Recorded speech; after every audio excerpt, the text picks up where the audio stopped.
참 예수님, 하나님께서 맺어주신 것을 사람이 갈라놓아서는 안 된다. 여러분 모두 다 잘 알고 계시는 말씀이죠. 다른 데서는 이혼을 허락하더라도 성당 다니는 사람은 절대 이혼하면 안 된다. 이것은 성당 안 다니는 사람도 다 알고 있는 이야기입니다. 그래서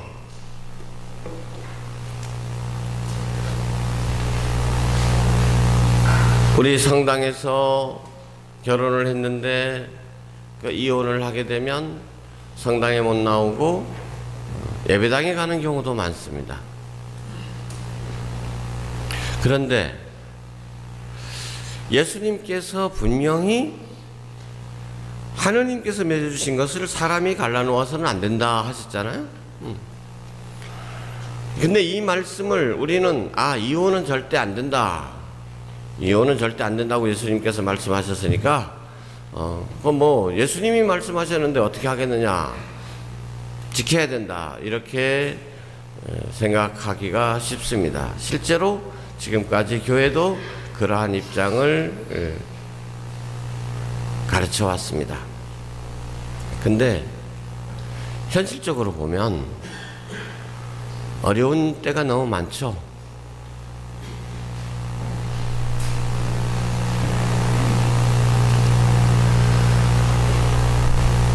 실패라는 말을 쓰기가 좀 그렇습니다만은 어쨌든 뭐 인생에 실패한 것은 아니겠지만 결혼에 실패한 사람들이 우리 주변에 너무도 많습니다. 그러면 그런 사람들을 우리는 어떤 눈으로 봐야 될까요? 예수님의 말씀을 어긴 사람이다, 이렇게 손가락질하고 이렇게 판단하고, 그래서 교회에 받아들이지 않는 것이 과연 예수님의 뜻일까?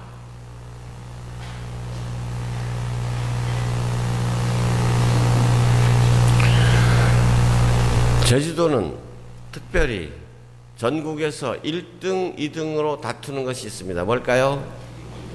다 잘 알고 계시네.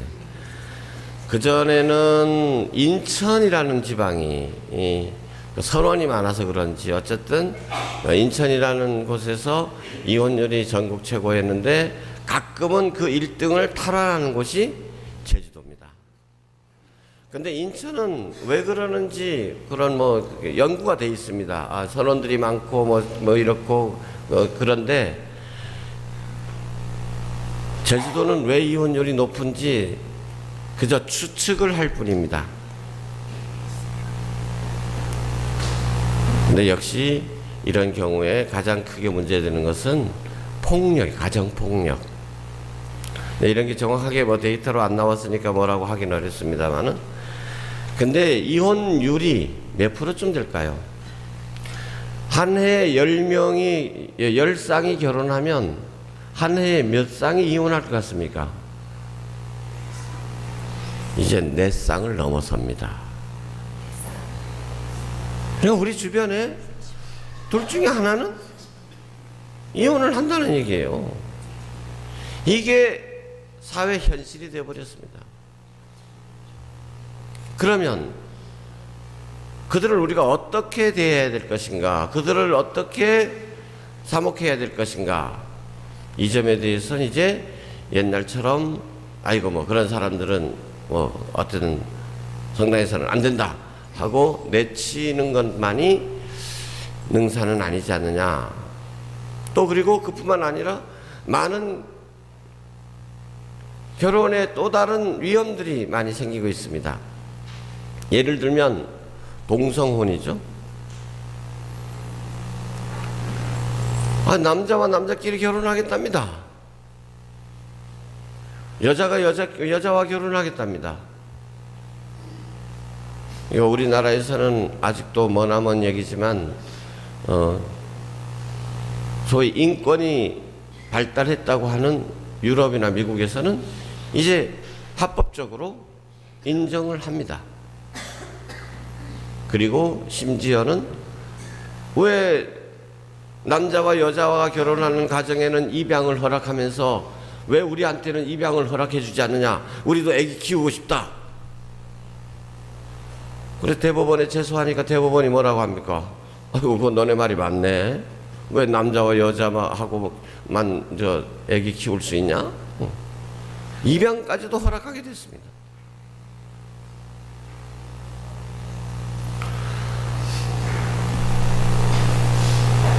그들에 대해서 우리는 단지 손가락질하고 이거 지옥 갈 놈들 이렇게만 얘기해서 되겠는가? 자, 그러면 예수님께서 오늘 가르쳐 주신, 하느님께서 맺어주신 그 앞에 있죠. 남자는 아버지와 어머니를 떠나 아내와 결합하여 둘이 한 몸이 될 것이다. 따라서 그들은 이제 둘이 아니라 한 몸이다. 남자와 여자가 이루는 것이 바로 부부고 가정이다. 이게 딱 나와 있잖아요. 하느님께서 맺어주신 것을 사람이 갈라놓아서는 안 된다. 근데 이제 오늘 저는 여러분에게 이 귀절에 대해서 다시 한번 생각해 보도록 권고하고 싶습니다.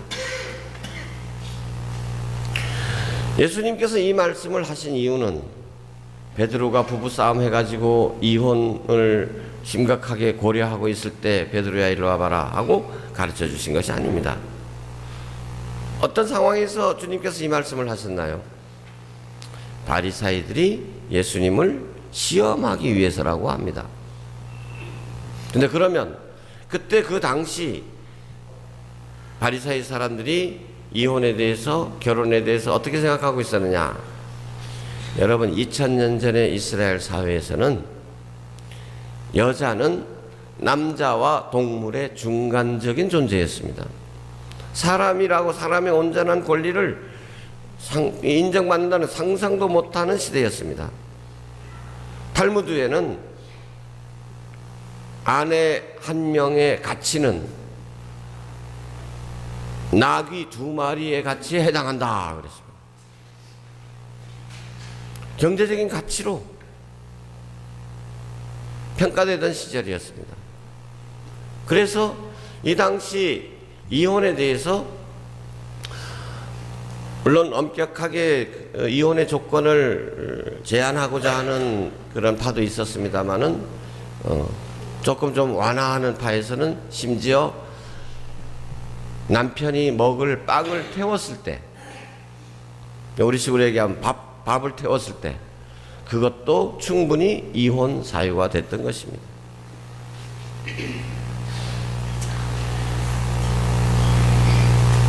우리나라의 칠거지약이라는 말을 기억하실 분들도 계실 겁니다. 옛날에 우리 조선시대까지 어땠습니까? 여자가 뭘 하면, 애기 못 나오면 무조건 이거는 같이 하면 안 돼. 이혼 7거 7가지 내버려야 될, 이혼해야 될 상황입니다. 이혼 안 하면 곤장 80대를 맞아야 됐어요. 첫 번째가 시부모님한테 순종하지 않는 거, 남편한테 순종하지 않는 거라고 하지 않고 시부모한테 순종하지 않는 거. 결혼은 남편하고 하는 것이 아니라 가문과 하는 것이었으니까 시부모한테 순종해야 돼. 두 번째가 뭐였습니까? 무자식. 아니, 애기 못 낳는 것이 남자 책임입니까? 여자 책임입니까? 아니, 남자 책임일 수도 있죠. 근데 무조건 애기 못 낳으면 다 여자 책임이라고 해서 그것은 내쫓아버려야만 됐다. 그 다음에 재미있는 것이 있습니다. 물론 도둑질하고 뭐 전염병이 걸렸을 때 뭐 이런 때도 있지만은, 하나 질투할 때, 여자 질투하면 안 된대. 어떤 때 질투합니까? 마누라가 어떤 때 질투하죠? 첩을 때렸을 때. 첩을 때려도 질투하지 말라는 겁니다. 질투하면 또 이혼 사유가 돼. 말이나 됩니까 이게? 근데 그 칠거지약을 이야기하면서도 삼불거라 그래가지고 3가지 경우에는 이혼을, 그런 경우에다 애 못 낳아도 이혼을 시키지 않았습니다. 법으로 허락하지 않았어요. 만약에 그렇게 해서 이혼시키면 곤장 때리고 다시 살게 했습니다. 그게 뭘까요? 첫 번째, 시부모 3년상을 같이 치렀을 경우, 이거 절대 이혼시키면 안 됩니다. 어떤 이유로도. 그 다음에 또 뭘까요? 하나는 결혼을 해서 그 다음에 그 결혼할 때는 가난했는데 결혼해서 더 부자가 됐을 때, 이때는 조선시대에도 이혼 못 시켰습니다. 마누라 못 쫓아냈어요. 그 다음에 여러분 또 한 가지 경우가 뭔지 아세요?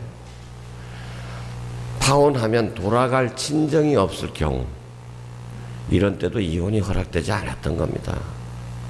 보십시오. 칠거지약하면은 여성을 폄하하는, 탄압하는 그런 제도였음에도 불구하고 그 밑에 뭐가 깔려 있어요? 보호장치가 있었던 것입니다. 그런데 이스라엘에서는 유교의 그러한 보호장치조차도 없었던 겁니다. 무조건 그냥 밥만 태워도 내쳐줄 수 있다. 그래서 예수님께서는 절대 이혼하면 안 된다라고 하는 이런 말씀을 누구를 위해서? 남자를 위해서? 아니죠. 바로 그렇게 보호받지 못하는, 존중받지 못하는 여인들을 위해서 하신 말씀입니다.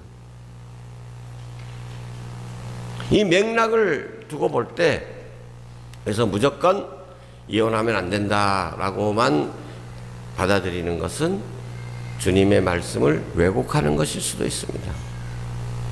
그리고 보다 더 중요한 건 뭐겠습니까? 이혼하지 말라는 것보다도 더 중요한 계명은 무엇입니까? 부부가 서로 사랑해야 된다는 것입니다. 이것이 더 중요한 계명이지 이혼하지 말라는 것이 더 중요한 겁니까?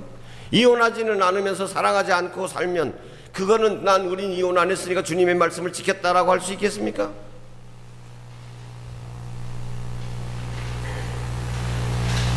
그런데 여전히 이렇게 시대적으로 많은 어려움이 있음에도 불구하고 이 말씀을, 하느님께서 맺어주신 것을 사람이 갈라놓아서는 안 된다라는 이 말씀을 금과 옥조처럼 이것만 딱 지키려고 하는 사람들이 많이 있습니다. 그런데 저는 이렇게 묻고 싶습니다. 가끔 신자들에게 신부가 결혼하는 것이 좋으냐, 혼자 사는 것이 좋으냐라고 묻습니다. 우리 본당은 어떨까요? 신부님들 결혼하는 것이 좋다라는 사람 손 들어보세요. 아니, 그래. 아니, 솔직히 봅시다, 왜? 한 사람, 두 사람. 엘라는 입 삐죽해네. 아니, 정말 신부가 결혼 안 했으면 좋구가?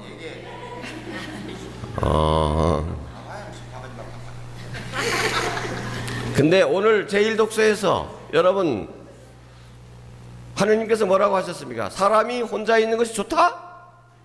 뭐라 했습니까? 혼자 있는 것이 좋지 않으니 협조자를 만들어줘야 되겠다. 그 말씀은 못 들은 척해. 하느님의 말씀을 그렇게 자기 식대로 받아들이는 것은 참으로 위험한 것입니다. 그래서 오늘부터죠. 오늘부터 로마에서는 세계 주교 대의원 회의가 열리게 됩니다. 거기에 우리 주교님께서도 대의원으로 참석을 하시게 되는데 주제가 뭘까요? 주제가 뭡니까? 가정입니다. 가정. 가정의 빛과 어두움. 오늘날 현대에서는 너무도 가정이라는 것이 소중하기도 하지만 너무도 어두운 면이 많다는 거죠. 이 문제를 어떻게 해결할 것이냐, 해결한다기보다도 어떻게 하느님의 눈으로 바라볼 것이냐. 올해 12월 8일부터 교황님께서는 하느님 자비의 해 희년을 선포하셨습니다. 보통 희년이라 그러면 50년 만에 한 번씩 돌아오는 거잖아요. 그런데 이 제2차 바티칸 공의회 폐막 50주년을 기념해서 특별 희년을 선포하시는 겁니다. 근데 특별 희년을 선포하시면서 이번 희년의 성격을 분명히 하셨습니다. 하느님의 자비. 하느님의 자비에 대해서 우리가 새삼 다시 한번 깊이 깨우치고 하느님의 자비를 누리고 살며 또 하느님의 자비의 증거자가 되어야 되겠다. 이것이 목표입니다. 가정에 대해서도 그러면 가정의 그 결혼 생활을 하고자 하는데 정말 둘이가 잘 만나가지고 잘 살아보려고 하는데도 이런 어려움 저런 어려움이 있어가지고 거기서 그래서 혼자 사는 사람이나 또는 재혼한 사람들 이런 사람들에 대해서 하느님의 자비는 뭐라고 말할까? 지금까지는 그런 사람들은 교회에 오더라도 교회에 오라 하지만 교회에 오더라도 뭐 어떻게 합니까? 영성체도 못해. 고해성도 못 봐. 그건 오랜 말입니까? 말랜 말입니까? 그것이 과연 하나님의 뜻일까? 여러분 부모님들 자녀들이 이혼한 경우 많죠? 이혼한 자녀가 돌아오면 어떡합니까? 옛날 같으면은 그랬겠죠. 넌 집안 망신 시켰으니까 우리 집에 들어올 생각도 하지 마라. 말로 그렇게 하더라도 어떻게 합니까? 실제로는 갈 데도 없는데 어떻게 친정집에서 받아줘야지. 안 받아줍니까? 우리 하나님 아버지는 어떻게 하실까요?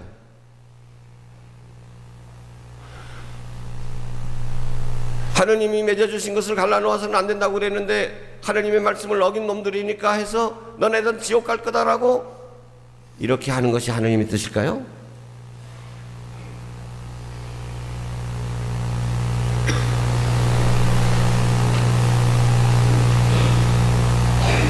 아까 말씀드린 동성애자들 자기네들도 세상에서 얼마나 많은 핍박을 받고 있습니까? 동성애자 그러면 아이고 징그럽다 아이고 저 천벌받을 놈들 그 중에서 물론 그렇지 않은 사람들도 있으니까 문제가 되긴 합니다만 그래도 자신들도 어쩔 수 없이 난 남자인데 여자한테는 마음이 전혀 없고 남자에게만 끌린다는 거예요. 여잔데 여자한테만 끌린다고 어떻게 하겠어요? 근데 무조건 더러운 놈들이라고 단죄하는 것이 능사일까? 하느님의 자비는 그들을 어떻게 대할 것인가? 이번 주교 회의에서 어떤 결론이 나올지 모르겠습니다만은 그래서 우리가 정말 성령의 이끄심을 기도해야 하겠습니다. 성령께서 우리 주교님들의 마음을 잘 이끌어 주셔서 정말 하느님의 사랑을 증거하는 교회의 모습을 찾을 수 있도록 함께 열심히 기도해 주시고 또 오늘과 같은 이런 기회에 우리도 가정생활의 이 소중함에 대해서 가정이라는 것이 얼마나 큰 선물인지에 대해서 우리도 깊이 깨닫고 감사하면서 또 이 가정 때문에 어려워하는 사람들, 어려움을 겪고 있는 사람들에게도 이 하느님의 자비를 보여줄 수 있도록 노력해야 되겠습니다.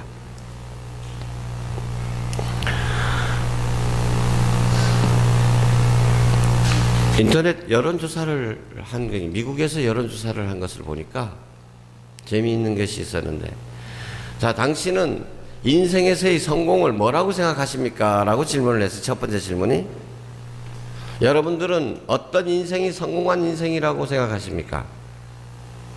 근데 놀랍게도요, 97%에 해당되는 사람들이, 여기 뭐 선택을 많이 하라고 했지만은 97%가 선택한 것이 성공한 인생이란 화목한 가정이라고 대답했습니다. 화목한 가정을 이루는 것이 가장 성공적인 삶이다. 두 번째가 뭔지 아세요? 애들은 좀 뭐 부모로서 어쩌지 못하는 경우가 많으니까 부부간에 화목만 해도, 다정한 부부만 돼도 이것도 성공한 부부라고 생각하는 사람이 92%. 그 다음에 세 번째는 이것도 인간관계였습니다. 세 번째가 주변에 좋은 친구들을 많이 갖고 있는 삶. 그런데 여러분, 자기 분야에서 최고라고 인정받는 삶, 이런 것은 20%밖에 되지 않았습니다. 근데 두 번째 질문을 했는데, 두 번째 질문은 뭐냐 하면, 그러면 당신은 당신의 에너지, 당신의 자본, 당신의 시간, 이것을 어디다 주로 투자하십니까? 라고 물었어요. 그랬더니 뭐라고 대답이 나왔을까요? 돈 버는데, 명예를 얻는데, 권력을 추구하는데, 이런데 대부분의 삶을 투자하지, 가정을 위해서, 부부 생활을 위해서 투자하는 시간은 20%밖에 없었다는 것입니다.